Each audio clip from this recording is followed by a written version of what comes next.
പൈസ കൊണ്ടുവന്നു പറഞ്ഞുകൊണ്ട് അത് പുറകെ നടന്ന് പരിശോധിക്കാൻ കുഴപ്പമൊന്നുമില്ല. എന്റെ ഒരു പൈസ ഇല്ല. ഇപ്പൊ സമാധാനമായല്ലോ. അങ്ങ് അടൂർ പ്രകാശിന്റെ അടി ബാളമുള്ളാടി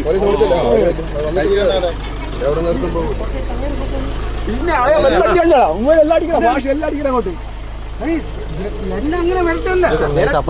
എന്റെ മലയിലൊരു കാര്യം വരുമ്പോ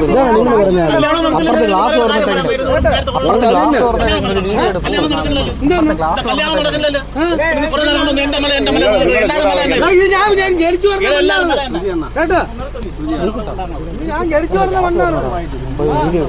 നമസ്കാരം, ജന്മഭൂമിയിലേക്ക് സ്വാഗതം. വോട്ടർമാർക്ക് പണം നൽകിയെന്ന് ആരോപിച്ച ആറ്റിങ്ങൽ വ്യവസായി ബിജു രമേശിനെ ഡിവൈഎഫ്ഐ പ്രവർത്തകർ തടഞ്ഞു. അടൂർ പ്രകാശിന് വേണ്ടി പണം നൽകിയെന്നാണ് ഡിവൈഎഫ്ഐയുടെ ആരോപണം. ഡിവൈഎഫ്ഐയുടെ ആരോപണത്തെ തുടർന്ന് തെരഞ്ഞെടുപ്പ് സ്ക്വാഡെത്തി പരിശോധനയും നടത്തി. പരിശോധനയിൽ പണം കണ്ടെത്താനായില്ല.